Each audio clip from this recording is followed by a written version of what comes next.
You're listening to Not the Sermon with Eric and Jamie.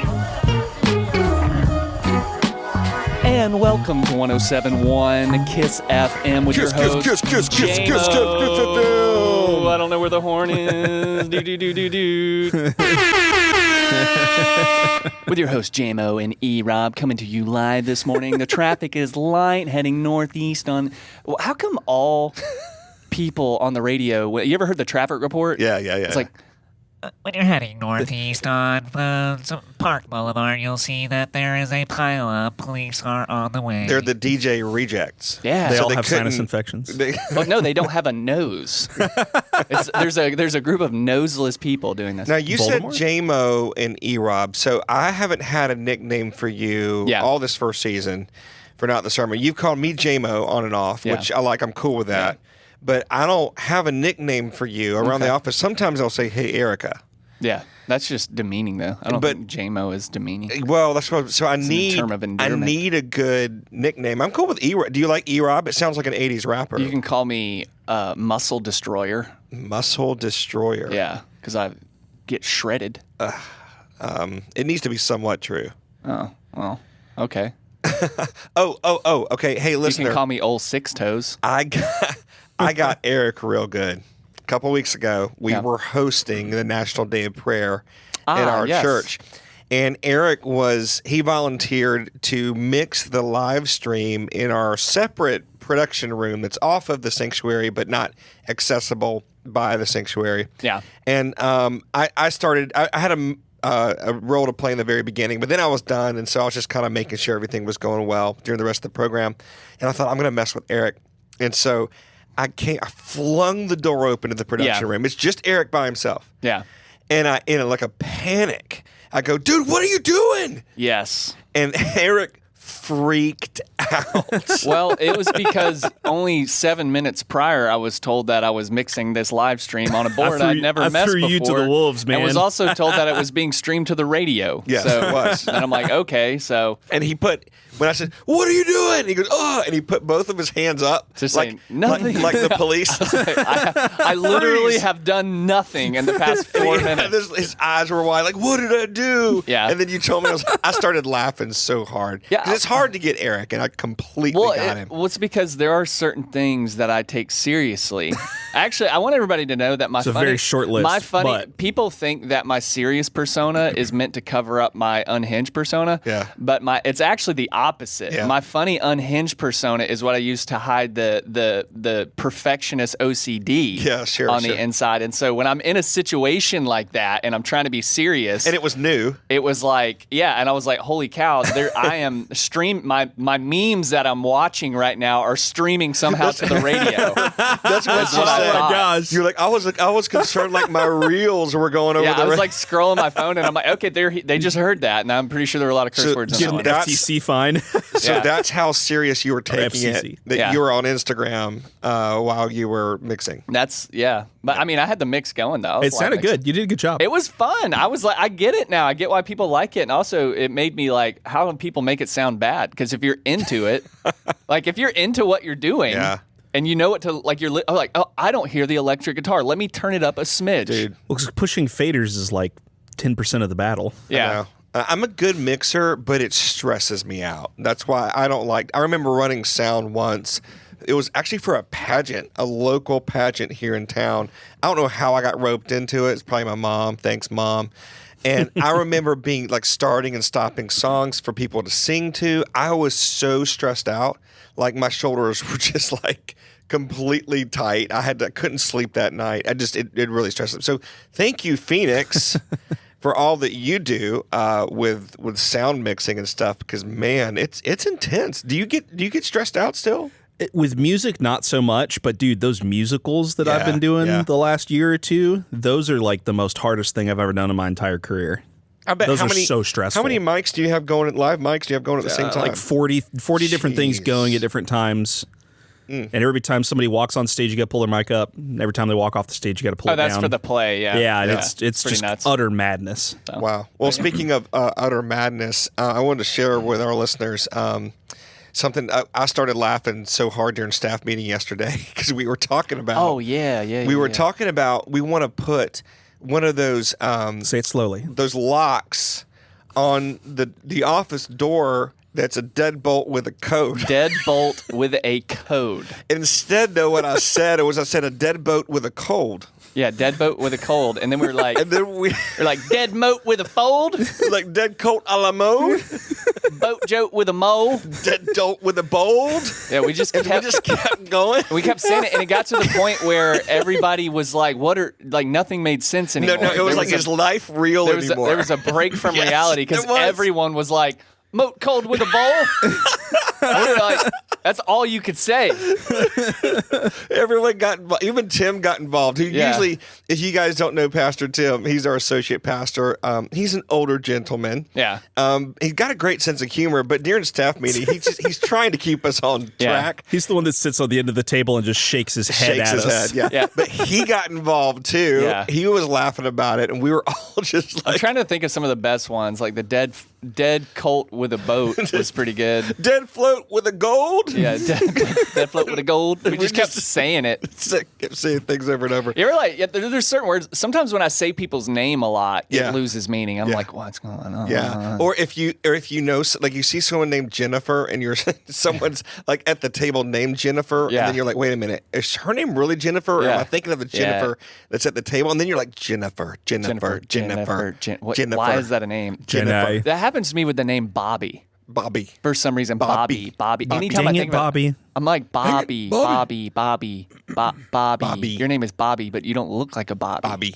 Yeah. I don't think anyone looks like a Bobby. Yeah. Bobby. Because it sounds like baby talk. Bobby. I wrote that on my mom's mother. I'm so sorry, all any listeners named Bobby. We apologize. I'm not sorry. So on my Mother's Day card, I just didn't know what to. I bought this giant one from Walmart because I was trying to be cute. I just didn't know what to say. Like, what do you say? Like, love you, Mom. So I wrote "Goo Goo Gaga, me love you" on the card. I was like, okay. I just went back to my instincts. That's awesome. Yeah. That's awesome. I almost bought my mom for Mother's Day. I almost bought her a candle that said, "Thanks for wiping my butt and everything." Yes, it was a scented candle. It smelled like that. Oh, that'd be great. That's the reason I didn't get it for her, because like she doesn't handle smells very well, like good smells, floral smells. Yeah. And so I was like, she doesn't need a candle. But What do you mean, like, doesn't handle smells well? like she's very sensitive to She'll smells. get like headaches and stuff. Yeah, she'll get Okay. headaches. I am too. I'm really sensitive Sierra's to. like that too. I light a candle and she was like, "I'm gonna headache for 3 days now." I don't have headaches because of them, but I can just smell really well. Yeah. Speaking of Phoenix, been meaning to talk to you. I am not smelling very well. Boy, go change your drawers, boy. Well, I can tell this is going to be an interesting episode. Maybe we might get something serious done. Yeah. We'll see. I think we will. But Tune probably in. not.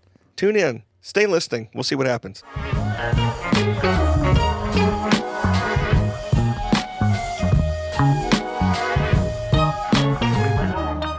Dragonfly in the sky.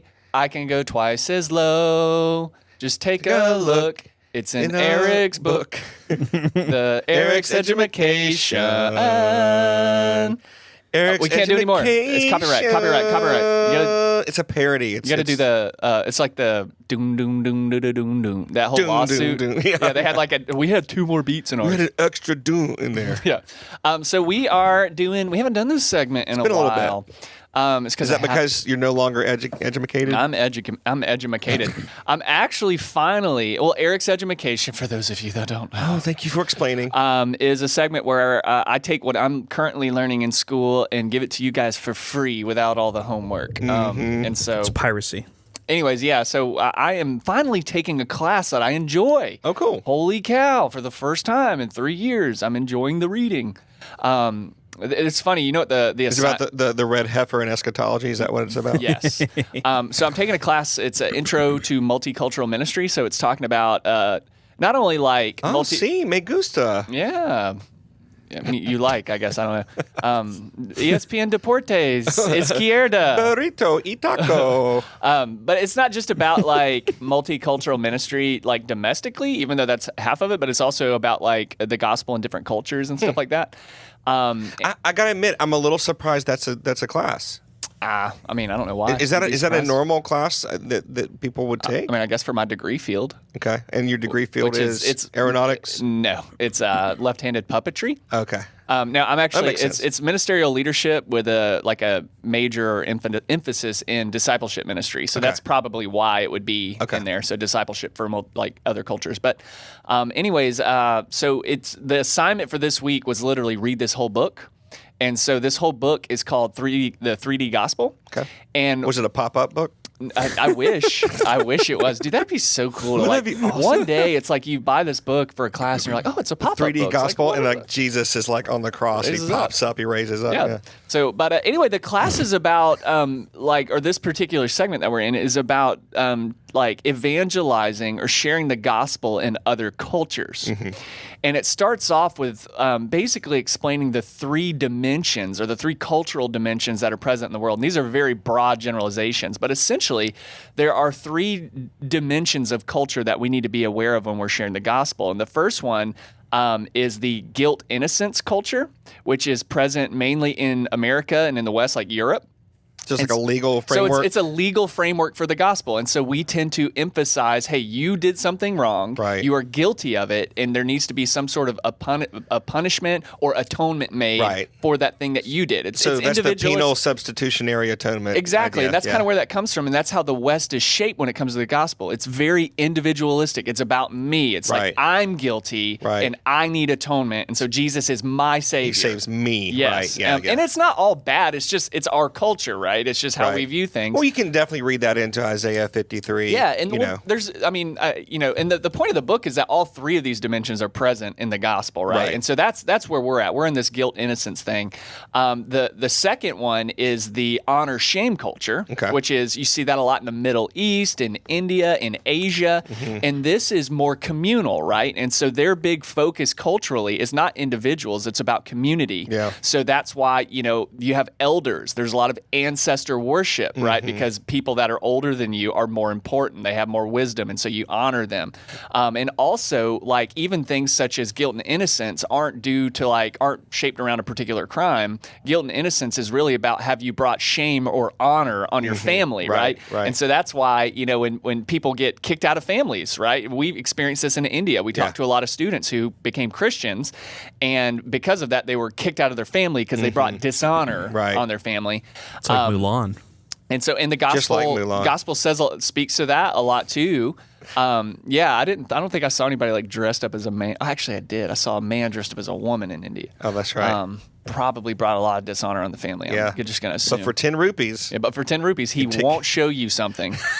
But listener, if you missed our India episode, what was it called? A pair of Twinkies and a Twinkie and a pack of Swiss rolls. Swiss rolls, yeah. So you can go back and listen to that, hear about our adventures in India, and that was one of the stories that made us laugh a lot. So but that's honor shame culture, and that takes up a majority of the world, really. And then there's the fear power culture, which is present in areas like South America and Africa, where the focus is not on guilt and innocence. It's not even on honor shame, but it's more about appeasing the spirits, right? So you have a fear of the spirits, and you need to do things in your life that give you power over the spirit. It's kind of like a superstition that there's something out there that's controlling everything, and you have to make sure it goes your way. Exactly. Right? Okay. And so the author of this book, he basically makes the case that in these 3 dimensions of the world, you have to ensure that your gospel presentation makes sense in this culture. Because if you go to an honor shame culture and start preaching about guilt and innocence, they don't give a rip. Substitutionary theory. And that's why the honor shame cultures are the least effectively they're evangelized, right? We have an issue evangelizing the Middle East, right? The 1040 India, window, because they're like our gospel doesn't make sense. They're like guilt. No one's brought dishonor on our family. Right, like we're all good, upstanding people, right? And that's why the charismatic Christianity is just blowing up in South America and Africa, because they have a fear power culture. They need authority over the spirits, and we come preaching a Holy Spirit that's more powerful than all the spirits. Right, and demonstrate through signs, wonders, and miracles.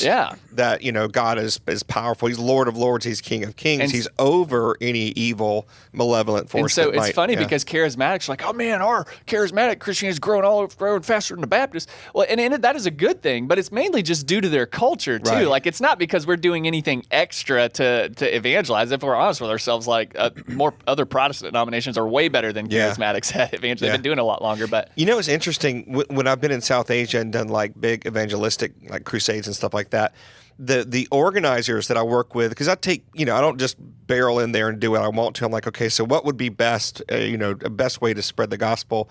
And I preach a basic kingdom gospel, right? That Jesus will save you, he will heal you, he will deliver you. The kingdom of God is at hand. God has come near to you, and you grab the hand of Jesus and he takes you into the presence of God. They really respond to that. But it's interesting when it comes to like praying for healing or praying, for that kind of stuff, any kind of supernatural stuff. We do that after a call for salvation. And I asked him one time, I was like, why do you do a call for salvation, then pray for people? And he said, well, we want to see who responds just to the gospel. We want to make sure that they're responding, to the concepts of grace and the kingdom concepts of salvation, not just, hey, someone got healed, I want that too. Yeah. Not that there's anything wrong with that, but I think they just want to see salvation through the truth first. Yeah, it's interesting though, because I mean you're pretty well traveled. You've been to all of those cultures, I would think, South America, Africa, Asia, and stuff like that. So you've seen this in action, and so I think the point of it is we need to make sure that we're not, as Christians in the West, when we go and do these missionary travels, we need to have things in perspective. Like you can't go and take your Western guilt innocence gospel and expect like great gospel results over there. Right. You even see this in Africa. Like we made a joke the other day about the guy, all the people that are starting cults down there. Yeah. But that's a part of their culture. Yeah. But he is a shaman, right? And so he was brought a gospel of power and guilt, innocence, or whatever, and he took that and became basically just a Christian shaman, and now he's the man of God. And so we just have to be careful with that. Yeah. And everybody goes on a journey, right? Like we need to, like in the West, we need to understand culture, shame, and fear, power. And also in the culture of the honor, shame, they need to understand the other two dimensions as well. But I think the class is it's been so insightful because I'm like, holy cow, that makes so much sense in how they worship, where they worship. And, my experience in India, one of the things that I noticed was there was a bit of, I won't even say an obsession, but there was an intrigue with Western culture. Like they thought our culture was the coolest. That's because, obviously the internet and stuff like that. Yeah. But what we both have to understand, both us and them, is they're not going to advance in their country trying to teach a Western gospel. Right. They need to also understand their context. And so, That's really good. And one of my favorite books, and I don't know if you've heard me talk about this or not, but if you haven't read it, you should read it. The Contrarian's Guide to Making Banana Pudding. Yes, that's it. How did you know? Dude, you're so prophetic. Yeah, I saw it on your desk the other day. I noticed you've been into recipes a lot lately. Big time. I've been into in order to save calories instead of making food, I've just been eating. I've been eating the cookbook itself. Okay. Yeah. Lots of fiber. Yeah, high fiber. I noticed your skin has been paler. Yeah. I've been throwing up constantly. I don't know what's wrong. But there's a book called The Celtic Way of Evangelism, and it's about St. Patrick. And he broke the rules. So at the time, the Roman Catholic Church was really just taking over and making other cultures assimilate into the Borg, right? Into the machine, into their way of doing things. You're going to have to do Mass in Latin, and your priest is going to wear this, and this is what we do. And it wasn't working. We're going to have to do Matt and Lassen? Matt and Lassen, yeah, with a cold and a boat. So it wasn't working. Like Christianity was not taking in Ireland at all. So St. Patrick, who previously was a slave, was abducted and sold into slavery in Ireland. He was British. He came back there to minister to the people that under which he was a captive. And he said, no, I'm going to use their own symbology. I'm going to use their own culture to preach the gospel. And so, like if you've seen the symbol, the Trinity symbol. It's on like the New King James version of any Bible. There's like the Trinity symbol. It's like three things in a circle. That's a pagan Irish. What do they call those things, Phoenix? Oh gosh, I don't remember now. Pentagram? No. Keep talking. Anyway, I'll think about it. You can look it up. Anyway, it's rune. Is that what it's called for real? That's just their symbols in general. Yeah, runes. So anyway, you can see it on any New King James Bible. Like you'll see it's like three. It looks like 3 leaves in a circle. Yeah. And so, but that was a pagan symbol. But what he did, instead of trying to make them assimilate into the way that it was done, in the Roman Catholic Church, he said, "Oh, 3 in 1. Let me tell you about the Trinity. Yeah. Let me tell you about the Father, Son, and Holy Spirit." And so he actually changed the way that Christians reached other lands. Instead of like taking over and forcing assimilation. Yeah. He said, "No, I'm going to go learn your culture and use the symbols, the language, the food, whatever I can use. I'm going to use all of that to teach you about who Jesus is." Dude, it's really cool. That's so good. There's so much diversity in the body, and diversity is good. It is good. I don't need, because I always in my head I'm thinking of this caricature of like, a Protestant college student saying, we're going to raise money and we're going to go to the Philippines and we're going to sing that We Believe song. We believe in God the Father. We're just going to sing it and the whole town's going to get saved and they're going to start wearing suit and ties. I forget who said it. I was at a worship concert or worship event once, and one of the worship leaders was like, "Hey, just so you know, there's not just going to be like a white dude with an acoustic guitar in heaven. Yeah, seriously. Like there's going to be all sorts." And Revelation paints that picture of like every tribe and tongue and nation, ethnicity, worshiping God not in one way, but in their own way. Yeah. In their own unique expression. It's beautiful, man. Diversity is good. So pick it up. Don't know the author's name, but it's called The 3D Gospel. Oh, no author. Okay, great. That's helpful. It's Jason something. I don't know. Oh, Jason something. That's really good. Thank you. Well, they'll have to pay me if they want the whole name. Yeah, or pay Jason. Yeah.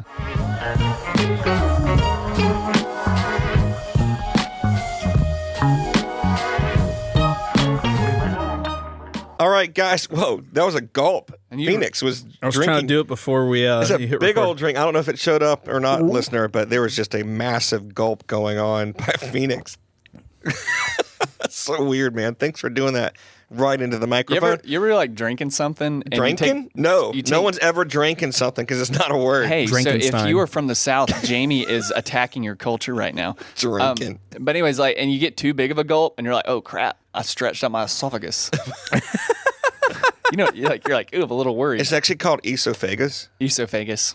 So Esophagus. speaking of mispronouncing things, Yes. this segment is called "So Help Meme God," and this is where we look at different memes, usually Christian memes, and talk about them. And I've got one. I go around the house, you guys, saying this, quoting this guy.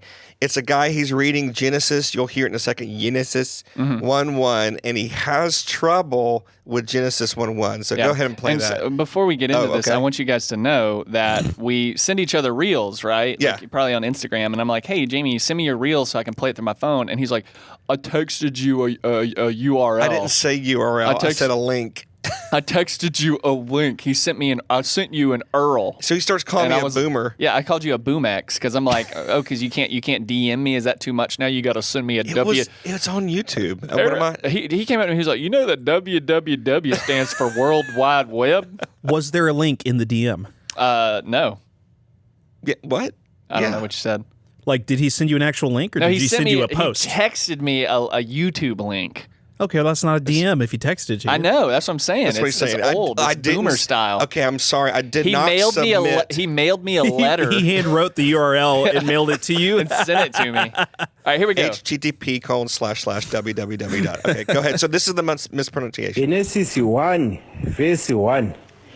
In the beninging. in the beninging. Yeah. In the Listen properly. in the beninging. Yeah. In the beninging. He's broken. In the beninging. He's stuck on it, man. Someone pat him on the back. Get us some water. In the beninging. He just found his prayer language. So I go around the house sometimes in the beginning, beninging, in the beninging. Get whole milk. Whoa, what was that? An ad. Whole milk? Is that what it said? Yeah, I guess. What's funny is under the YouTube URL you sent me, the next video was Xi and Putin make pancakes. Okay. Yeah, so I thought that was interesting. But yeah, poor dude. That's like his brain got someone needed to slap him in the back of the head to like boot it back up. I feel so bad for him. He keeps trying, but he keeps beninging. the beninging. Well, it's because I think what's throwing him off is he's instead of saying in, he's saying ing. Ina. So he's like ing the beginging. Ina beninging. His mistake is he says It's like pig Latin. Yeah, beninging. Beninging. And he tries. Oh, and he's just this cute old man. I mean, he's trying his best. I'm proud he kept going for it. Yeah, and he goes, you can hear him. He's looking around, but everybody else is like, he's beninging. Beninging. Keep going. That's how the rest of them would have pronounced it. Have you ever mispronounced anything publicly like that you know of? Yeah, sure. I mean, I can't think of anything off the top of my head, but yeah, I've most definitely. And the worst place to do it for me is on a Wednesday night. The youth? Because the kids, man, they you'll never keep live it going. down. And then, not even that, the adults, like my team. Yeah. Like the kids, they're not even paying attention anyways, but the team will be like, ha! Idiot. And I'm like, God, you want to get up here and preach this? Hey, that's a good way to make sure the youth are paying attention. Dude. Is to mispronounce something easy or say something wrong. Dude, teaching in youth ministry will prepare you for anything, man. It's like playing acoustic in a bar behind a cage. It's just bottles thrown at you. It's funny, you can always tell people who read a lot because they mispronounce words a lot. Yeah. Because they've read them, but they haven't heard them. Or heard them or said them. And I've actually, you aren't that bad at it, Eric, but I have heard you mispronounce a few words, but I know it's because you read a lot. Yeah. And that's just a nice way of telling people you're stupid. No. Like, hey, you mispronounced that word, but it means you read a lot. maybe your family and friends are, because they don't use those words. So I don't have the opportunity to use them around my family. But yeah, so anyway, that was my meme. The beninging. In the memeing. You have some of the most epic pronunciations. Wow, Yeah, that was irony, mispronouncing the word mispronunciation while telling someone else. It's because I read a lot, Jamie. No, it's just because you can't talk. The other thing about like being friends with anyone around here is like when you are talking and you're on a roll or a train of thought, and then you mess up and say pronunciation. They're like, that thought is over. Dude, that's my family. We're brutal to each other. If there's just any mess up at all, like the conversation's over, we're all now laughing at you. Yeah. All right. So Jamie, my meme is to give you a backdrop. It's a pastor, and he seems to be kind of like wrapping up his message. Okay. And we do this at our church. Like kind of when you're coming to the end, you like to have the keys player, piano player. Come out there and, just play a little ambient music so you can transition into prayer, Sure. And so this is what's happening with this pastor. Usually in a major key. Yeah. Right. But this pastor is not really happy with the style of music being played. So I'm going to go ahead and hit this. If you guys could play like a sadder song on the piano, that would be great. I don't know if you're like battling depression right now, but if you could not take it out on the keyboard, that would be awesome. 2 Corinthians 9 sounds like the closing credits music to Friday the 13th. That's good. Who's playing that? All right, better. I'm gonna like fling myself off the balcony. I flew through the night and didn't sleep, so if you could play something that doesn't make me want to bash myself in the head with a chair, it'd be great. 2 Corinthians chapter, but in all seriousness, you're doing a great job. 2 Corinthians. This guy just goes Dude, for it. That's awesome, like off the cuff stand up right there. It's hilarious because there have been times where I'm trying to close. Like, so we've had a couple new team members on Wednesday nights run our AV, and like I'll be like, hey, will you guys play some prayer music? We're about to, and you could tell what era they're from by what song they tried. Because I'm sitting there, I'm like, all right, we're gonna do some prayer, and it's like they'll trading my sorrows. that or we cut off the giant's head. We eat giants for our bread. I'm like, could we play just some like Bethel lo-fi or something? Like, I had to talk to one of them the other day because they just started playing this random Misty Edwards song from '98, and I was like, can we just change that up? Because I'm sitting here like, I don't need to hear Misty Edwards like talking about the cosmic heavens right now. So you were asking them to relent? I was please relent on that song. But they wouldn't relent until they had it all. But this guy went for it. Dude, that was hilarious. He's like, I'm not, like, I need something different. Right. I want to bash my head with a chair. So I'm fully like on this team of this guy, right? I mean, like whenever something goes wrong or weird, you have to call it out, address it, make a joke out of it, because to ignore it, I think, is not to lead the moment well. Yeah. And so, dude, one time, this is several years ago, before Phoenix, this wasn't Phoenix, someone was running sound for a wedding.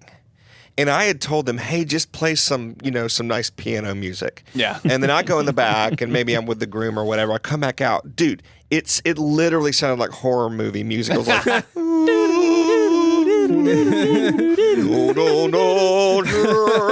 I was like, dude, what are you doing? He's like, what? I'm like, dude, what are you, like, I meant like a hymn or, on piano, but it was the most like Five Nights at Freddy's piano covers. It was awful. I couldn't believe. So me and Phoenix were cleaning out the sound booth in the chapel like last week, and we found a bunch of old like wedding CD playlists. I guess that y'all used to use back in the day. It'd be like wedding music part 2 or something. That's funny. Hilarious. That's but funny.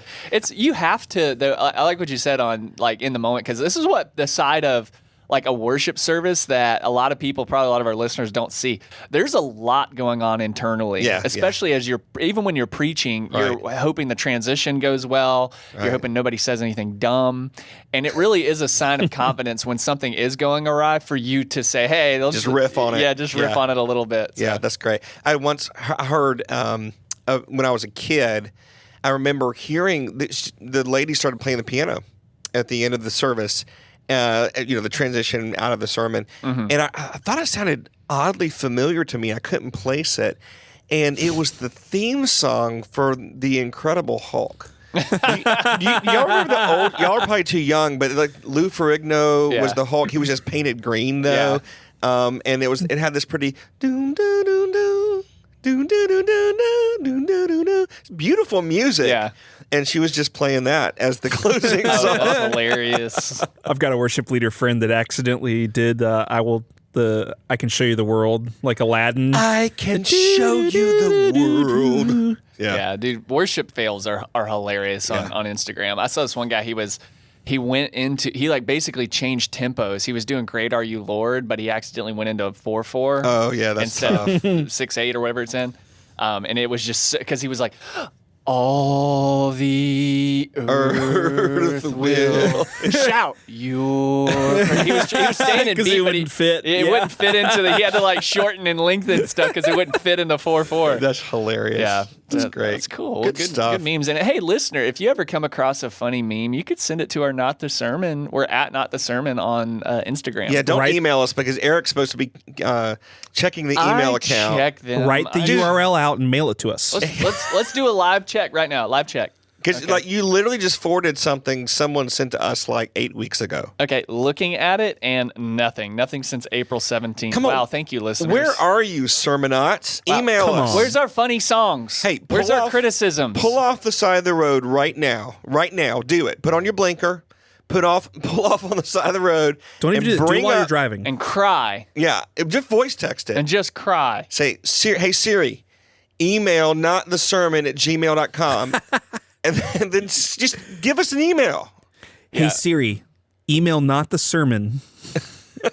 Oh yeah, dude, that'd be funny. Make people's phones freak out. Dude, they're a big Bobby Bones, the radio. Oh yeah, the radio guy. Oh yeah, he did something like that. Got in trouble. This was back before, because now I don't think, like, I'm not going to do it, but if you said, hey, Siri, blah, blah, blah, like, I don't think we both just did it. I don't think they do it now, but this is back when Siri was first Hey, Siri, getting popular. show me pictures of Eric Robertson. Oh, God. Ooh, you don't want that. Make sure you have Safe Search on. But no, he said it. This is back when Siri was kind of new. Yeah. And I remember listening to the episode, or the show it was on. And dude, he got in so much trouble. Really? He got in trouble by like who's the regulator? FCC. Yeah. Because it literally in that moment, hundreds of thousands of people's phones went to Siri. Oh and my I mean, it didn't cause any accidents, but they were saying you can't do that. Right. Apple's servers were probably like, it got hit with 1 million requests at once. That's so funny, dude. I love Bobby Bones. I'm not a huge fan of country music like that. And he didn't start off as a country music. He was like a top 20 guy at Billboard, but he's actually a great radio guy. Unlike us. True.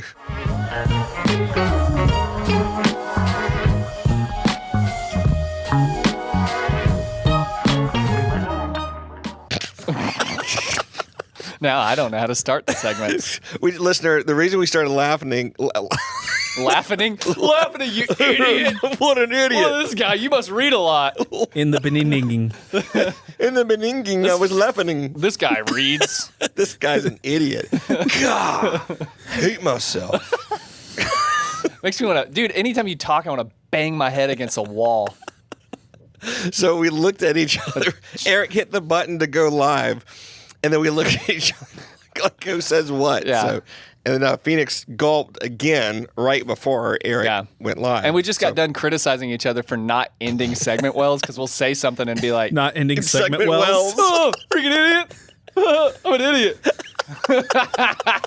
Oh, You talk not wells. Where's the cyanide? I'm gonna go ahead and pop it. Pop it, lock it. Are we gonna lose it again? I'm gonna try not to. So, anyways, so we're just talking about how badly we end segments because someone will say something and the other one's like, "Yeah." You do that. You end a lot. I don't know if you realize this or not. Yeah. Sometimes I cut it out when I'm editing.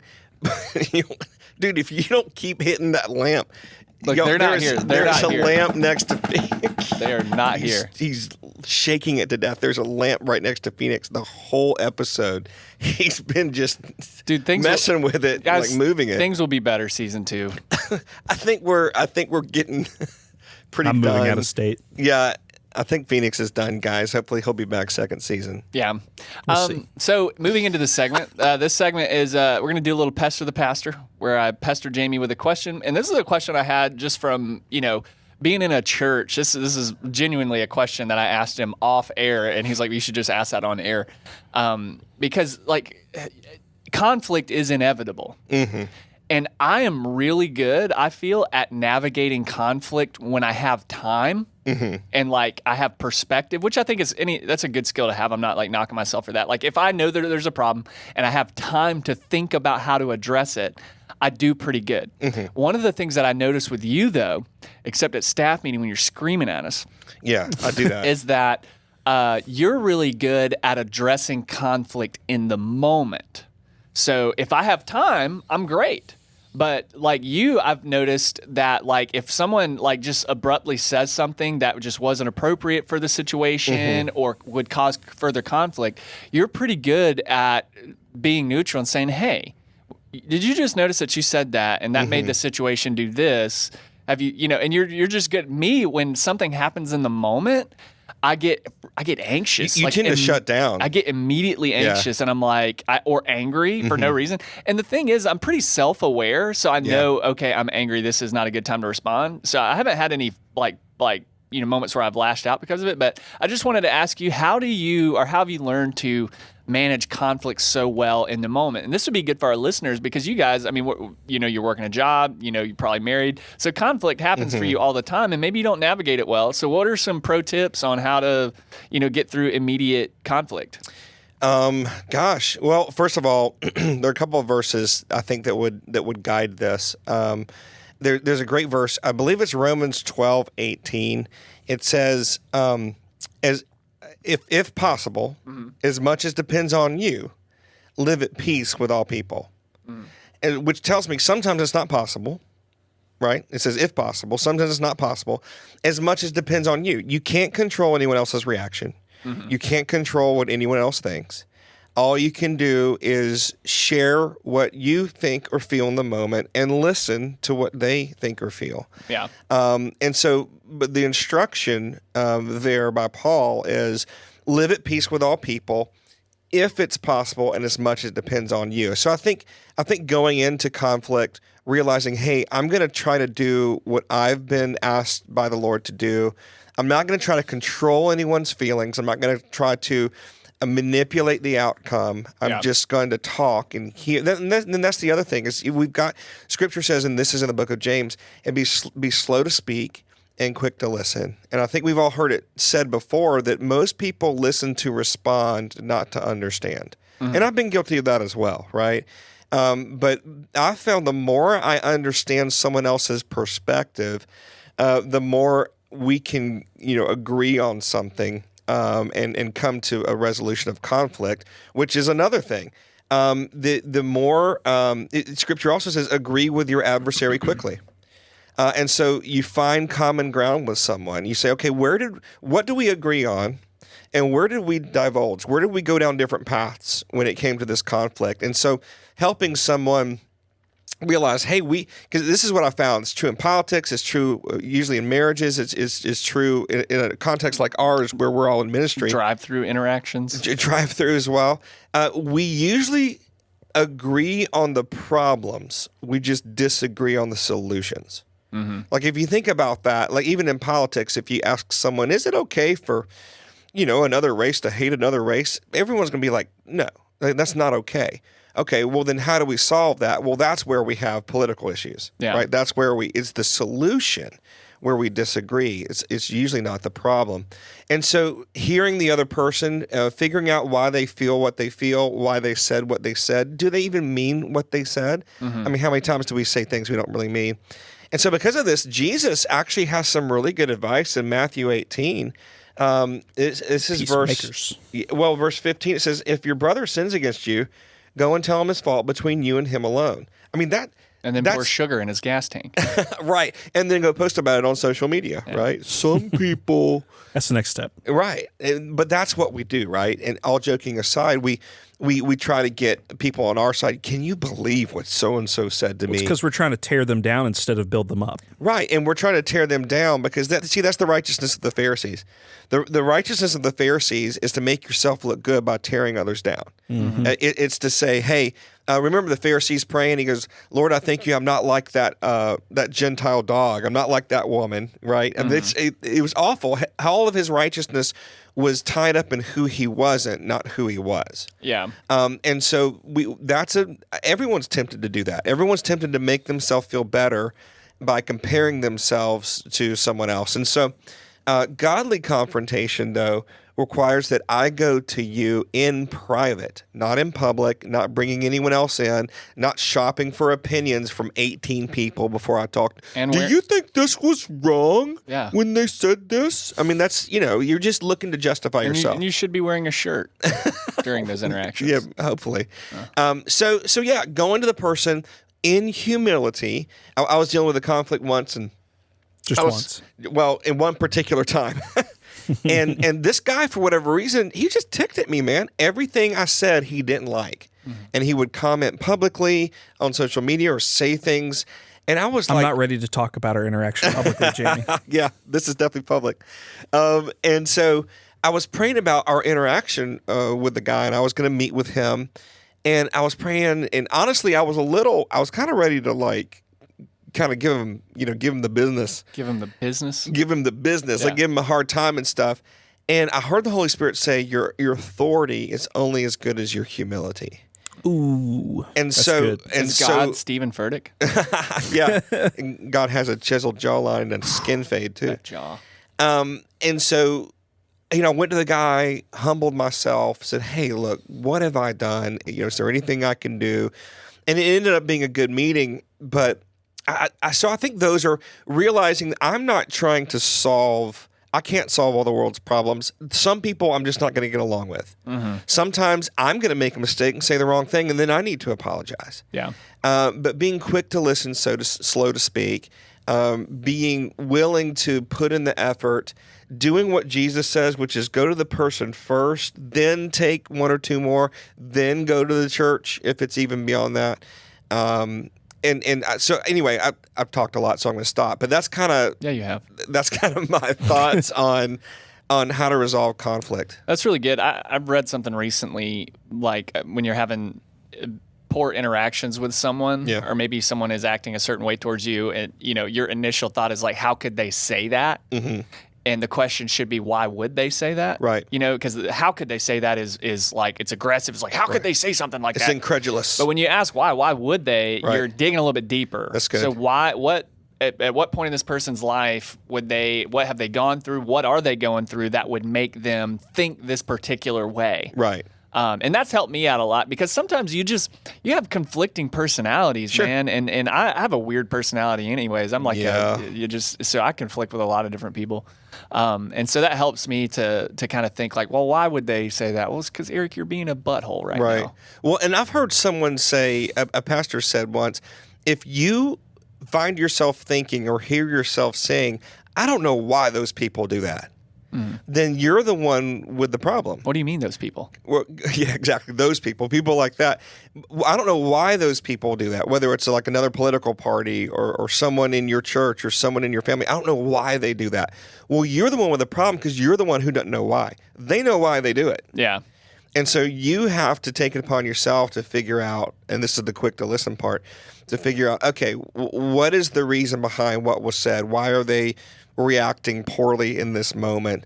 And the biggest thing I've learned too in moments of conflict is just to try to keep your wits about you and not get triggered. Because as soon as you get triggered emotionally, man, you're done. That's it. Yeah. See, that's mine. You I've lose got control. Yep.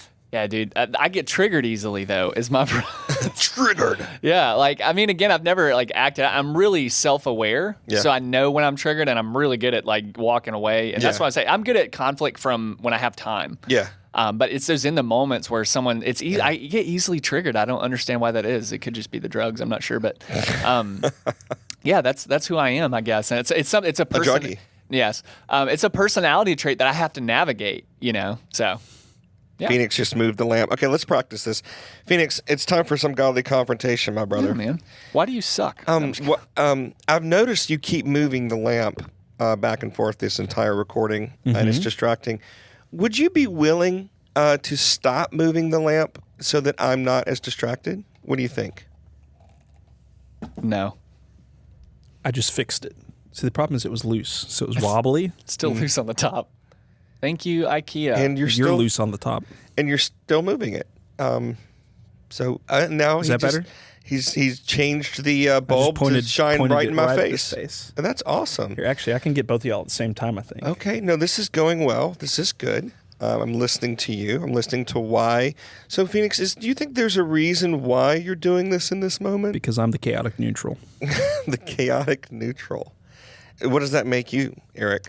I don't know. That would be a good I think we're all personality. chaotic neutrals. Yeah, That's I the think so. problem. Yeah, that's why we yes. It's like we're not bad. We're all just chaotic. That's the problem. I'm just trying to find a bomb to blow stuff up with, man. So that's good. Well, listeners, that's how you navigate conflict. So instead of retaliating by putting sleeping pills in your coworker's coffee and getting them fired, and then planting extramarital affair. Look, there I went mispronouncing. Affair evidence on them. You can just have godly confrontation. Yeah, you can do what the Bible says and get the Bible's results. Yeah. Mm-hmm. Yeah.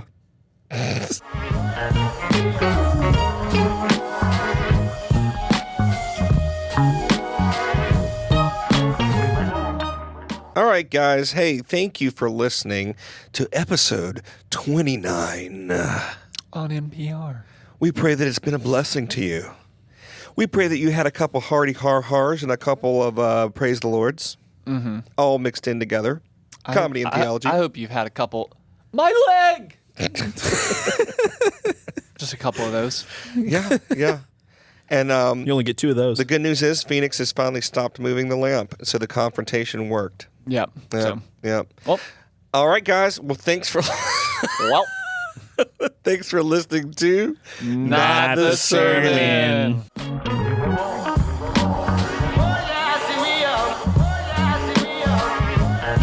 Thanks for listening. This podcast is a production of Victory Fellowship Church in Thomasville, Georgia. Eric and Jamie can be reached at emailing notthesermon@gmail.com.